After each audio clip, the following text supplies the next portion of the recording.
बिल्वाष्टकम् त्रिदलं त्रिगुणाकारं त्रिनेत्रं च त्रियायुधं त्रिजन्म पापसंहारम् एकबिल्वं शिवार्पणम् त्रिशाखैः बिल्वपत्रैश्च खच्चिद्यैः कोमलैः शुभैः शिवपूजां करिष्यामि एकबिल्वं शिवार्पणम् अखण्डबिल्वपत्रेण पूजिते नन्दिकेश्वरे शुध्यन्ति सर्वपापेभ्यः एकबिल्वं शिवार्पणम् सालग्रामशिलामेकां जातु विप्राय योऽर्पयेत् सोमयज्ञमहापुण्यम् एकबिल्वं शिवार्पणम् दन्तिकोटिसहस्राणि वाजपेयशतानि च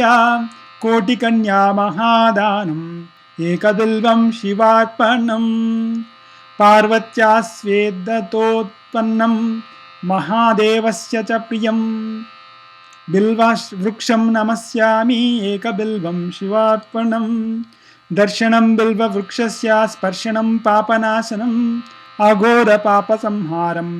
एकबिल्वं शिवार्पणम् मूलतो ब्रह्मरूपाय मध्यतो विष्णुरूपिणे अग्रतः शिवरूपाय एकबिल्वं शिवार्पणम् बिल्वाष्टकमिदं पुण्यं यः पठेत् शिवसन्निधौ शिवलोकमवाप्नोति